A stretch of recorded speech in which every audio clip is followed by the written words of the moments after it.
This sounds was recorded at 140 Westbourne Terrace on the 23rd of April, 1954.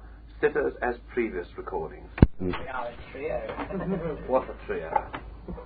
Of all the teeming millions in the world.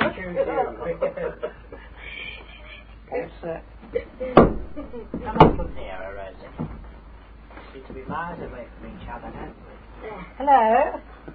Bring that thing nearer. That's all right. No, it's so far away that because they make their thing nearer, so it's so far away from me that I can't hear. They make their voice thing near there, don't they? What are you laughing at?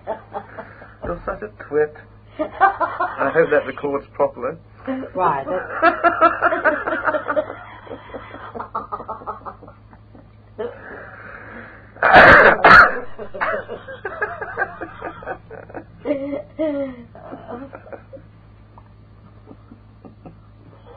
Anyhow, you get some amusement out of us, Jerry. Yes, even though we are peculiar out of teeming millions.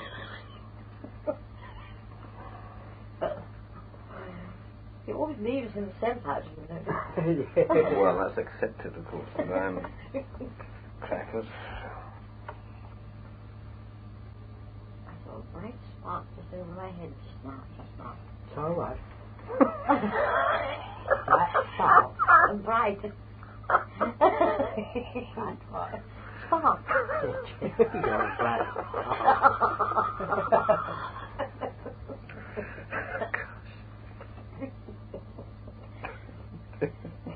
What's that to laugh at?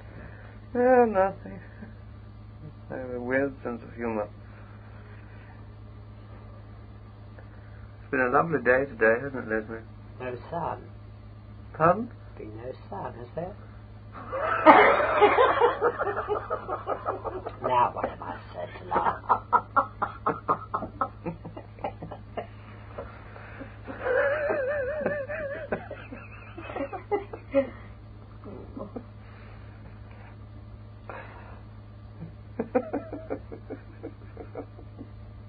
You coming on Sunday, Leslie? Which Yes. Sunday? Which Sunday? Which Sunday? No, this Sunday. Where to? 140 Westbourne Terrace, What West for? 2.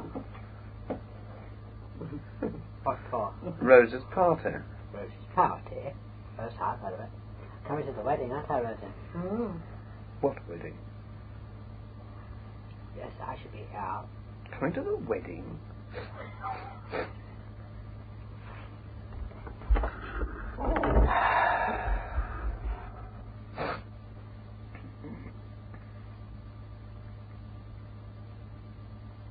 Mike's wedding.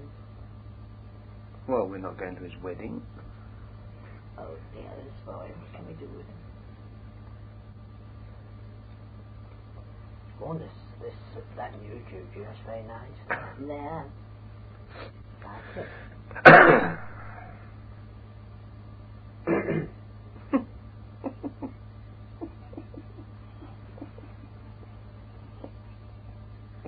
Mickey's taking his time to notice. Yes.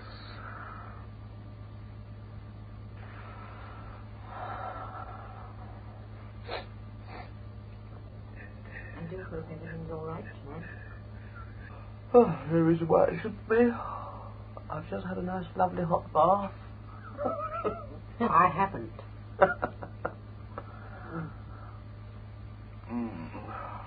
So I nearly boiled myself to a lobster last night. Did you? But my father was much too hot. It's very dangerous, you know, to get into very hot baths. I didn't think it was as hot as it was.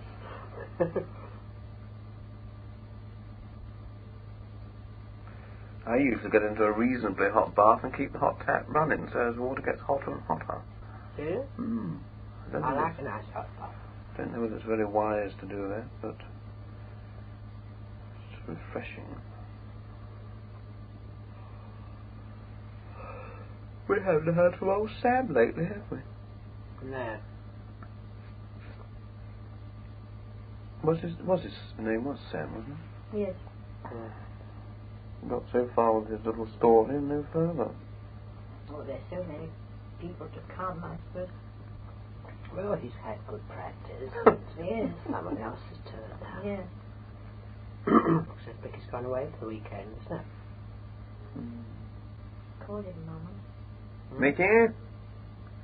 Mickey? We are here. We are here. In force.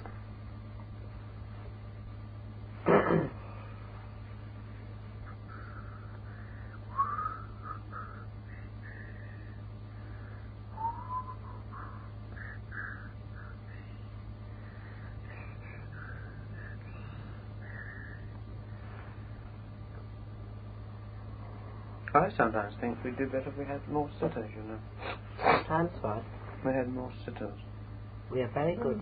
Mama, you've got nothing to do with it. They're doing all the work and they know what they want, What who is they want. He says he thinks it would be better if we had more sitters. Oh, good heavens, no. That was so silly. Please only say it to make us annoyed.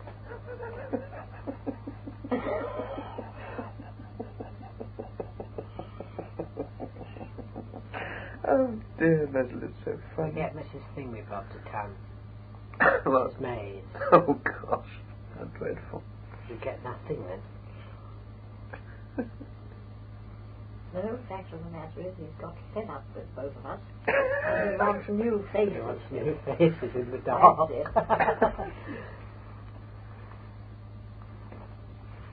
it. If and when we need new sitters, we will tell you. Oh, thank you very much, Phoebe. I wish you'd keep me He's only pulling our leg. I think he has someone in mind. Oh. Yes. Although I approve of the gentleman in question, I do not think at this stage we need any new sitters. We are quite content to stay as we are. Conditions are excellent, the power is good. Yes. Can you hear? Very well, yes, very well indeed. Extraordinary thing is that you seem to be able to hear me, and yet at times you do not hear people on your side. That's funny, yes. But your voice is very, very clear always, you know. Oh. And diction is so clear. your diction is very clear, and I think that's why I hear you so well. And how are you tonight, my dear? Are you better? Yes, thank you, H.P.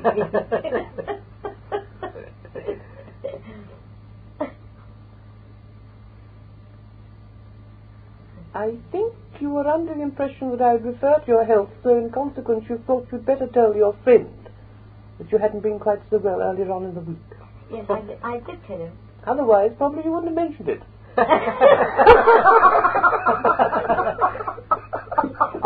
There you are. I did think of that, yes. What comes of being greedy?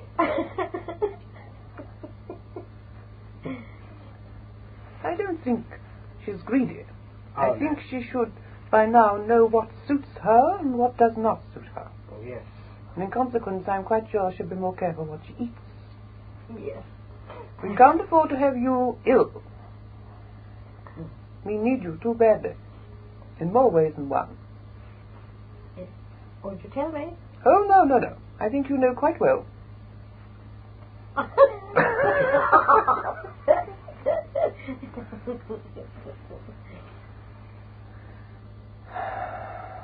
Why are you sighing? Come on, Les, why? It's just habit. I think it is. Fortunately, I have a very good sense of humour. It's very essential, believe me.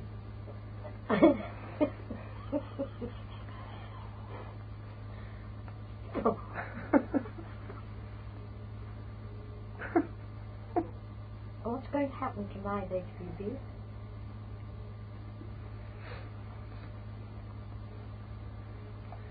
Probably it would surprise you if I were to tell you there are times when we don't know ourselves.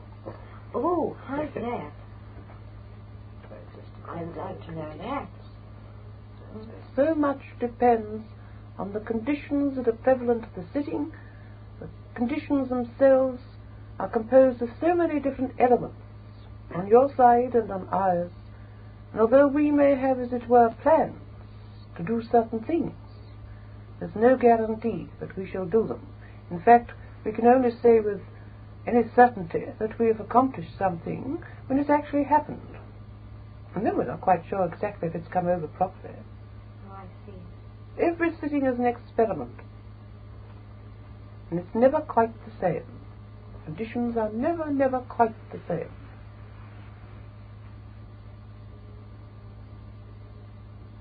I think you're in a mood to ask questions tonight. Oh, yes. Sure it is. I shouldn't like you to choke yourself. Don't you think you'd better finish the sweet first?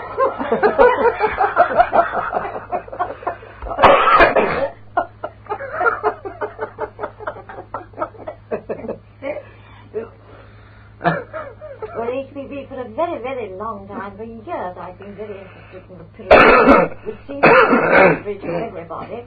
And I think it has something to do with the constellations and something to do with the study of astrology and so on. And I think it was built on those on that plan of the zodiac. Is that so? I think in the first place the pyramids were originally designed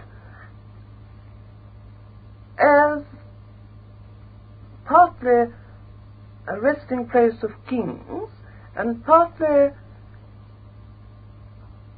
as a temple in which priests at regular intervals communicated with entities from our side of life and received guidance and instruction. And I think there's no doubt about it that there is a plan in regard to the construction.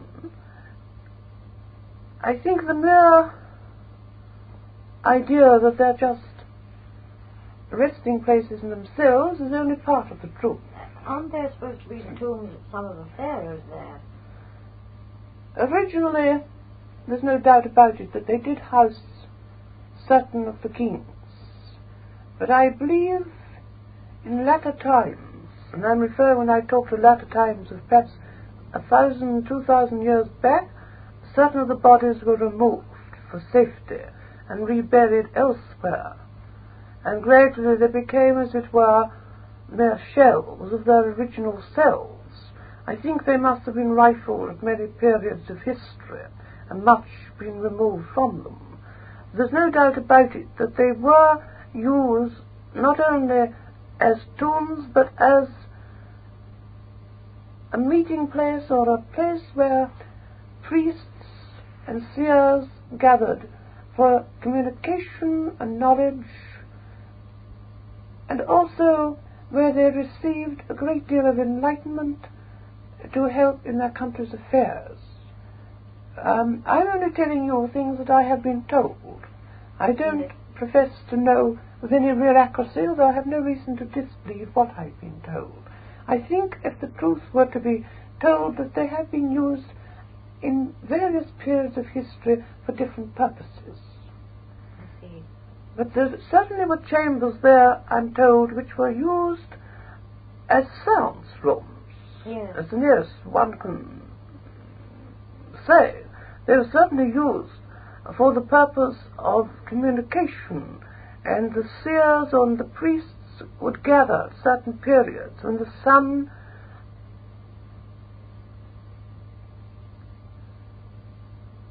was at its height and the moon at different phases.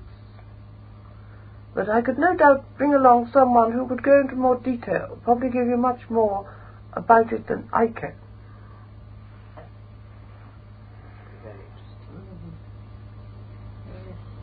That would be very interesting. I would like to delve right into it and try to understand from from the very beginning, originally, what was in the minds of the men when they built that, and the purpose and so on. I've gone to bed somewhat.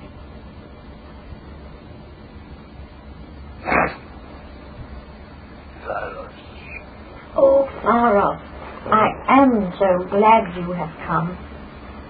I have been asked to come and speak with you for a brief span of time in regard to the ancient domes, Yes. which you today call the pyramids. As you no doubt know, the pyramids have a great and wonderful history, much which has been obscured in time.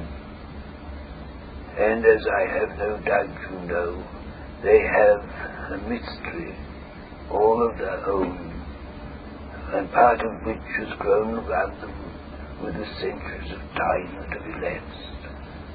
In the old days, they were originally built as a shrine in which were buried the kings, the pharaohs of many centuries. In each room or compartment there was a pharaoh, and at regular intervals gathered the priests, and they would, after a period of silence,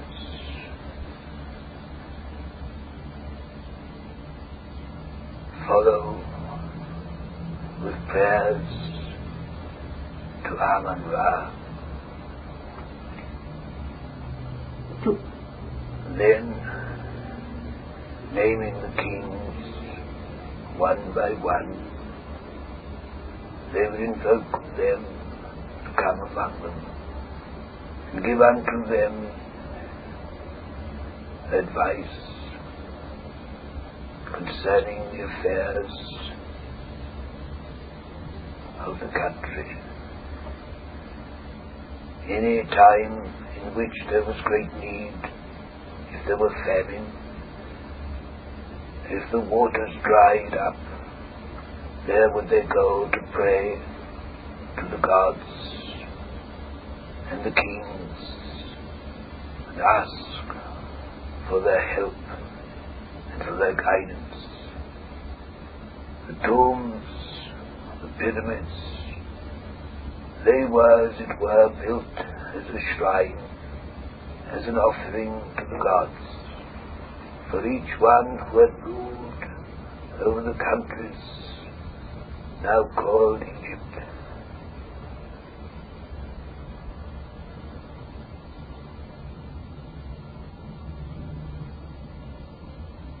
Yes.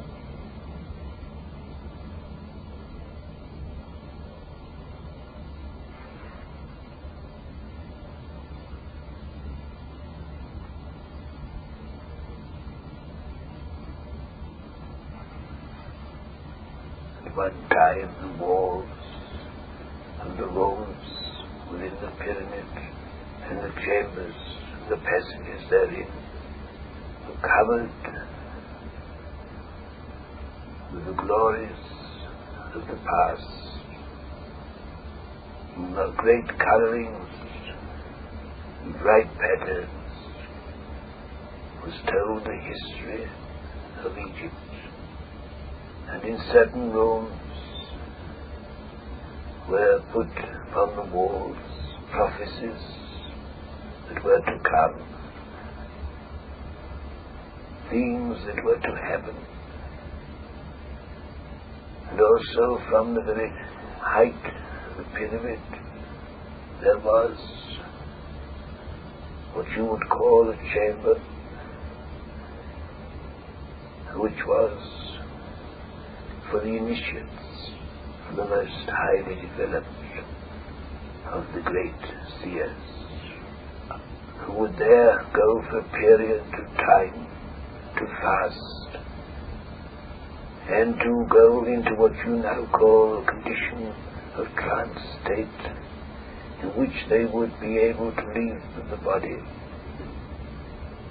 and travel in space and visit the realms of spirit, and would be taken up, and would indeed, for the space of your time, as you understand it, become spiritual beings, and they would link up, as it were, with those who could give them advice, who could give them insight, who could give them spiritual guidance. And after a period of time, maybe it would be several weeks of your time, they would return to the body, which is what you call in a cataleptic state. And after a space of time, the door would be opened, and the instrument would then eat and drink and relate his experiences. And those who were around, who were artists, who were also part of this group, would depict on the walls much of what they could that had been conveyed to them by the adept or by the seer. It was always considered that the temples, as they were, which were built in a shape that pierced, as it were, to the heavens, in which lay therein the kings who were gods, as we understood it in those days upon earth, that they would, in congregation together, create, as it were, such an influence within the walls of the pyramids, that therein we should find the highest enlightenment, the highest spiritual guidance and upliftment. In the times of war, the priests who had been chosen from various districts would gather within the pyramids and receive guidance and instruction in regard to it. And in the case of reversal, they were warned. So much can be told you about the pyramids and their uses. Of course, now I realize that in some respects we were, shall we say, not so advanced, because there were those at various times who used the pyramids for ulterior motives, and it was they who in turn, in time, brought down upon the country destruction. That which is within the pyramid today contains much of an occult nature, and the great force and power is still there. But I would remind you that there is also an evil force, which also has a power. No doubt you know that when the kings of Egypt died, it was a custom certain people's retainers and individuals closely connected with the court were also killed to convey and conduct and be with the king on his journey. Yes. A lot of things were done in ignorance, and although there were those seers who were of a high mental and spiritual advancement and order, there were many who did not contact the high forces, but merely the low forces. And therefore, in certain chambers of the pyramid, you find conflicting conditions, conflicting forces. This may strike you as being perhaps strange. Well, it seems strange after so many years for the evil influences still to be there, because I believe the pyramids have been built about 10,000 years ago or something like that. Time, my child, is nothing. is not so long far gone in your world when a certain tomb of the kings was opened, and dire consequences fell upon those who were responsible.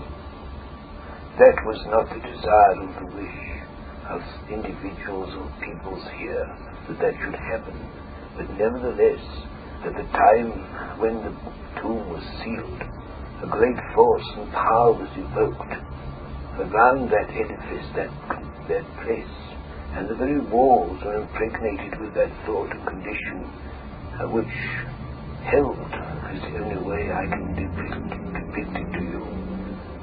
It is not necessarily always a thought, shall we say, even of an entity, but often that which lingers in the precepts or the condition of a place. Yes. A person may advance and change in spirit, but if they have left behind a certain force of evil, it is not so easy for them to undo that which they did. The kings, the tombs of the kings, were held to be most sacred. They were considered shrines. As you know, the kings were considered gods upon earth, and anyone who should desecrate a place in which a king of Egypt was buried, nothing was too bad that should fall upon his head. I believe there are prophecies still materialize, according to what I have read about about the pyramids. And I believe there was a race called the Arabs or something like that, who originally built them. Is that right, Pharaoh?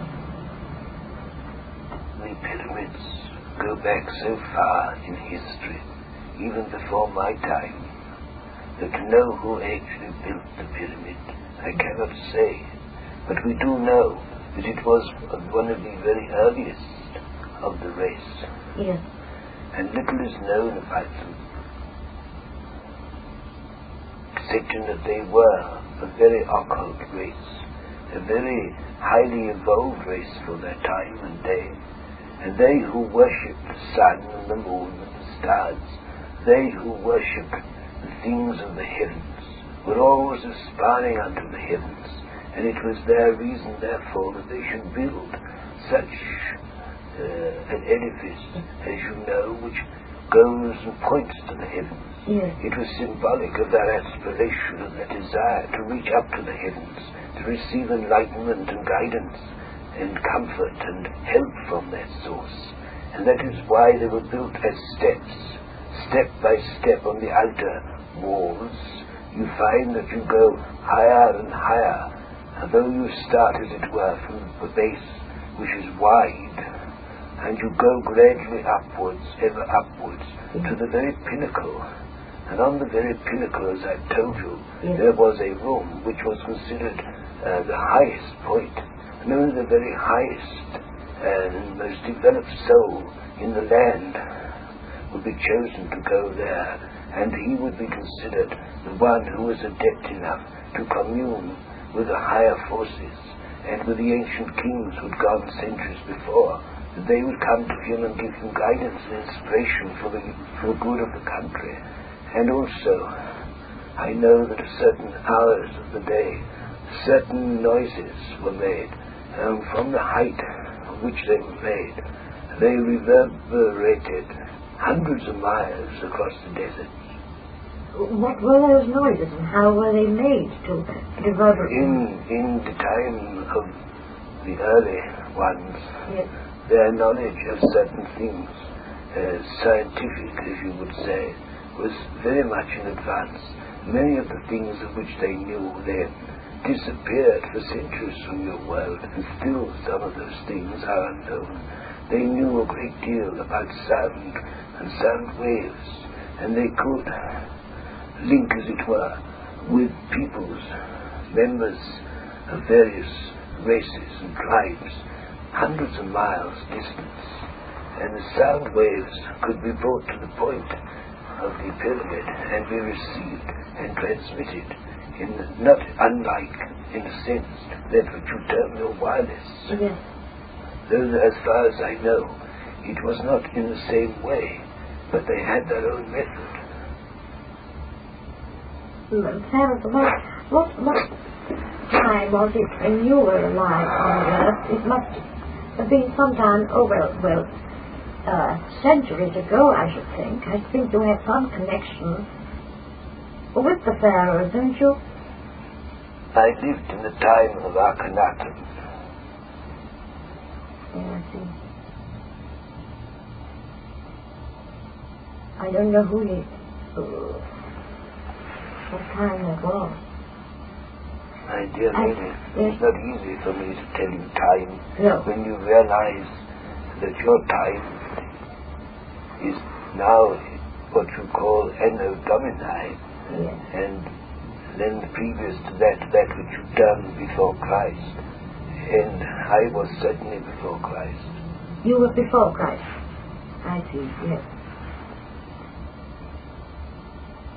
I've been told that you know a lot about the occult, and there are a great many things that I really want to understand, because everything seems so mysterious.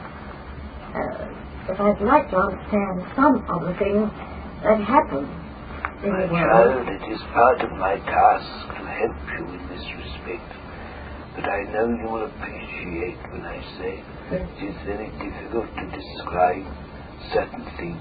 But that which is in my power to give to you, I shall give. There is so much good, and at the same time, there is so much evil, and they both seem to be intermingled. That's what I would like to understand. Good and evil are not separate roads, though some would have you think so. Good and evil flow in the same stream.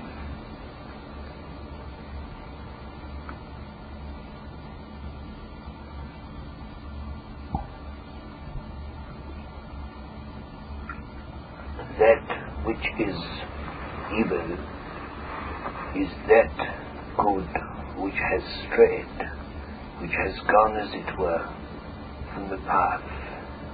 But it is all part of the same road. All must learn through experience, and oft-times through mistake, oft-times through things which have not been good, have people found good. One can only find a goal if you travel, as it were, a path which has many complications, has many difficulties. And if the path were always easy and straight, there would be no, shall we say, satisfaction in the goal that is reached. Yes. I am not condoning evil, but nevertheless, there must be, to appreciate white, there must be black. Yes.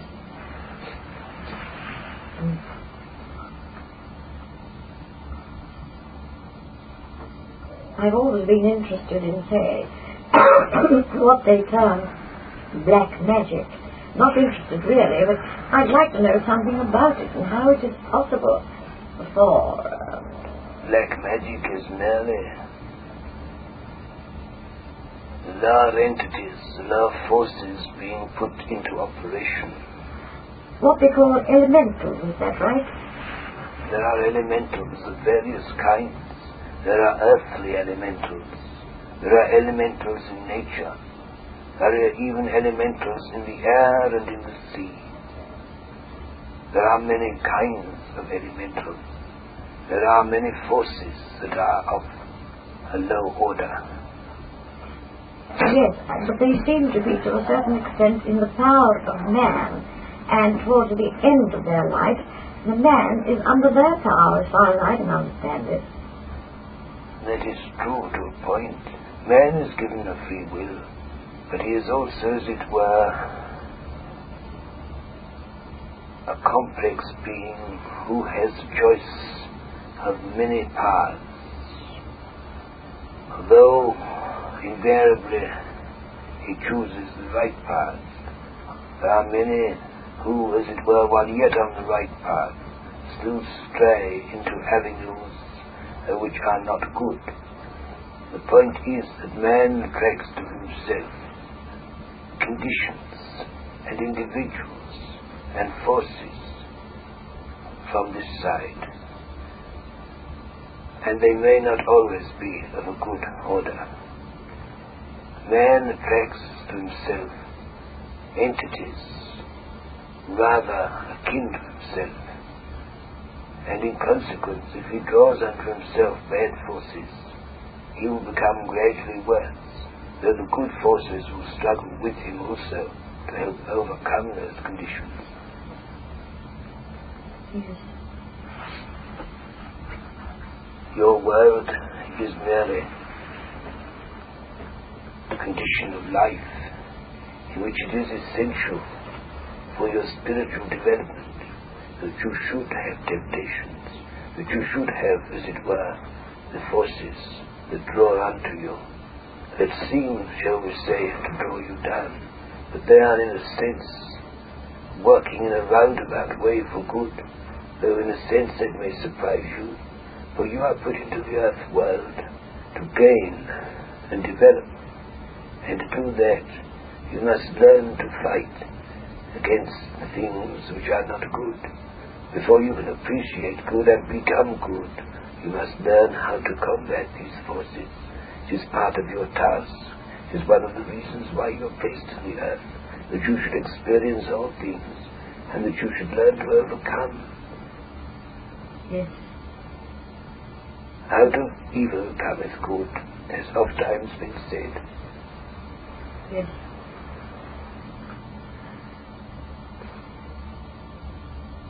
In the end, good must prevail. But in some instances it takes centuries and centuries of time. And some are they who come back into your world again and again to learn lessons and to fight the forces of evil and to overcome and become worthy to enter into the realms of spirit and to go forward in those realms.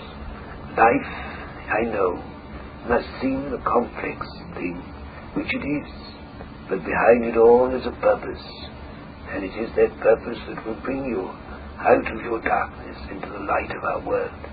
Do not fear evil, and do not shirk it, but face it and overcome it. It is there to be fought and overcome, for it is only by that that you can find peace. It is only by that that you can find spiritual advancement. It is only by that that you can find God Himself. Each one of us has to learn how to overcome the things within ourselves and the things without ourselves, as it were, that are all around and about us. It is those that we must learn to overcome, so in strength we can go forward, and in strength we can find and know the things that are good. Be of good heart. Many are they who have much to give unto you. All shall come in good time. Next time I will endeavour to come again and try to clarify some of my statements, which may seem at the moment a little puzzling, and I know your interest is great, and I shall not fail, and I shall endeavour to do all I can to enlighten and to help each one of you. Peace be with you, my friends. Goodbye. Goodbye. Thank you very much, Father.